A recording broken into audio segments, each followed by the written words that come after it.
What's good, everyone? OJ here. Welcome back to another video, and today we're going to be talking about what people actually think about the limited release of Super Mario 3D All-Stars compared to what's actually going on with the sales of the game. Now, I wanted to wait a little bit before I made this video just because Super Mario 3D All-Stars just launched, even though we had seen signs of the game doing extremely well, and I talked about it in some previous videos, but to get its own title and to kind of talk about a couple different things while comparing the sales and looking at what people are actually thinking. Now, this game has been extremely controversial before it launched because it wasn't some type of full remake like Crash Bandicoot, and because Nintendo was charging $60 for this game. How dare they do that, to charge $60 for three of the best 3D platformers of all time, but they're charging $60 for this game. I mean, there was a variety of issues. There were multiple videos. There was the thing that blew up a little bit before launch about the whole base in the UK and how canceled pre-orders, and people were saying, see, look, I told you this is the reason why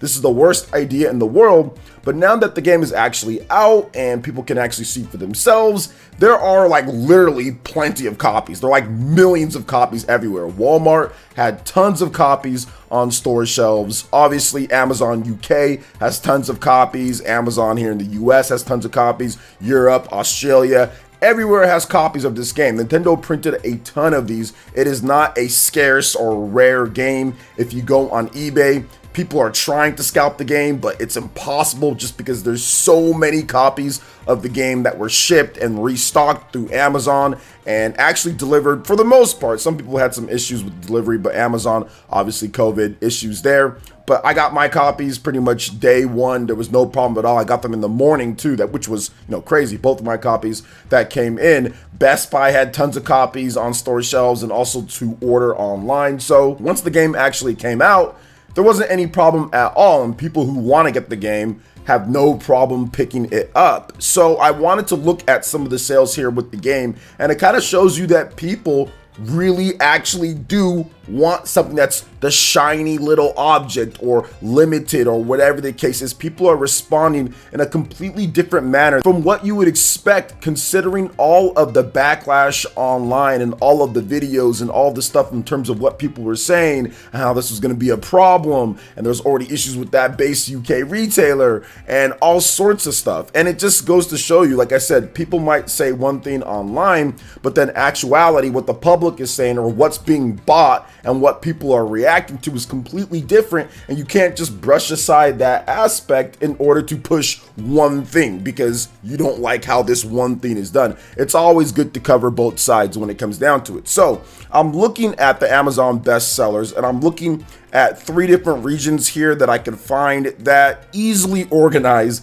their best sellers. So I'm starting off with Amazon here in the US. Obviously, the US is the biggest market. Amazon is the biggest distributor of video games at this point. So seeing that Super Mario 3D All-Stars is #1 in terms of games sold, Amazon US is absolutely massive. And the thing about this, in terms of what some people were trying to say beforehand when I would point this out, was like, oh, well, scalpers, resellers. No, scalpers and resellers aren't doing anything with this. So it's actually people who are purchasing the game.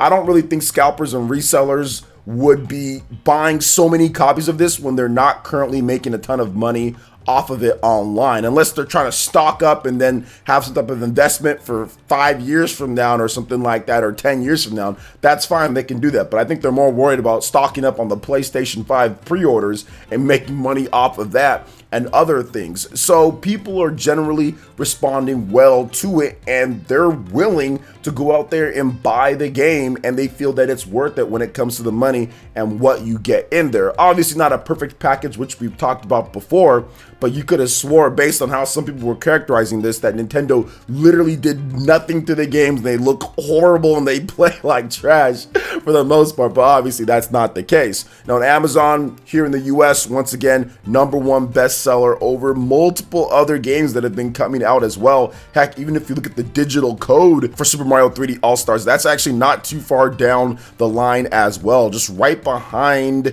Hyrule Warriors Age of Calamity for the 4th spot, actually outselling Animal Crossing. So that's pretty cool there. And plus Ring Fit Adventure, man, that game's starting to sell really well, especially with the whole COVID pandemic. People don't want to go outside or go to the gyms. Well, you have your Ring Fit, you can work out right there. So that game came out at the right time for the most part. Now we're gonna go ahead and transition over to Amazon UK. And this region I find very interesting because the UK has always been more of a PlayStation area or a Xbox type of place, but the Switch has brought some waves over to that country every now and then, man. I mean, even if you look at it, right now at this point, Super Mario 3D All-Stars is outselling FIFA 21. FIFA 21 in the UK, you would have never thought that type of thing could happen normally. And FIFA's huge and it'll probably outsell it in the long run or whatever the case is. But to see Super Mario 3D All-Stars in the UK above FIFA, that's just huge right there. So people are responding in that way too, no matter what you think about the games or whatever the case is. There are a lot of gamers that are excited to play these games. Probably a lot of gamers who never play these games at all or just want to be able to play it anywhere that they want. And I think that's some of the things that gets kind of lost in the shuffle, especially with some of the reviews that I've been seeing. You know, people are saying like, oh, you can just play it on original system. It's like, do you know how much they cost on there? Like, you can't play it anywhere that you want. There's a lot of different things that you can do with the Switch system, you know, outside of like a, you know, dolphin version of the game on PC and stuff like that. So what I'm trying to say is this, guys, like I hear a lot of stuff and I've watched so many videos, and like I said, that's why I said it's so interesting to see the dynamic in terms of what a content creator, what people will say compared to what's actually happening right in the sales market and what's happening with gamers out there. And all I'm seeing is so many people saying, wow, these games really good, better than a lot of games that come out at this point today, despite a few flaws here and there or frame rate not being as high or whatever the case is, you know. Now next up is Amazon Japan, which this one also kind of surprised me a little bit. 3D Mario has always been popular, right? 3D Mario is popular in Japan, but it hasn't been like the most popular when it comes to it. But Mario is absolutely dominating, and it's over Animal Crossing. And yes, I know Animal Crossing's old, and which I get it. It came out months and months and months ago, but still, Animal Crossing has been a juggernaut in Japan. Pretty much the best-selling Japanese games in this generation is Animal Crossing. So to see Super Mario 3D All-Stars, whether it be the digital version that's right behind it or the physical version that's at the #1 top selling game ranking. So you have that in 3 different areas, whether it be the UK, Japan, and also the US. Super Mario 3D All-Stars is the top game being sold, which is just nuts. This is just nuts to see. And I think, like I said, people are reacting in a certain way that's definitely different from what some were saying with the reviews and stuff. And like I said, I watch different videos and I try to get a good opinion of what's going on, and I feel for some of the stuff, right, in terms of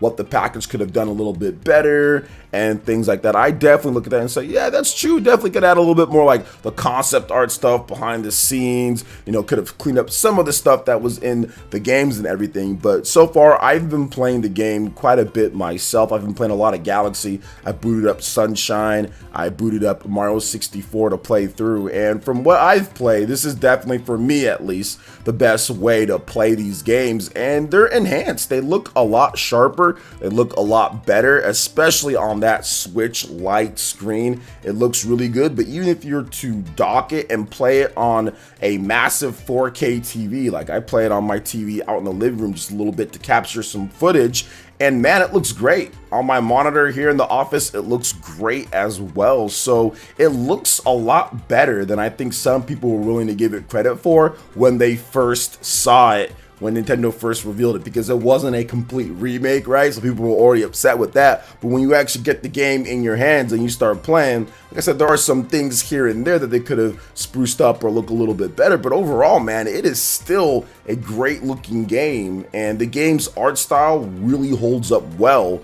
over the test of time, right? Because Mario 64, that's 25 years old or something like that. Sunshine is an old game. That's almost 20 years old. Galaxy's like 13 years old. So the fact that these games still hold up very well, whether you're playing portable or whether you're playing on the TV is also really impressive. And I think people saw that and said, oh snap, like the sales didn't tank afterwards, because that's usually what you see. You see a game get high up on the Amazon charts and you're like, okay, it's doing all right. Like Avengers kind of got up there a little bit, and then after a couple days it just starts dropping. But you're not seeing that with 3D All-Stars. What you're seeing with it is that once there was a little bit of stock issues here and there, people kept on buying the game.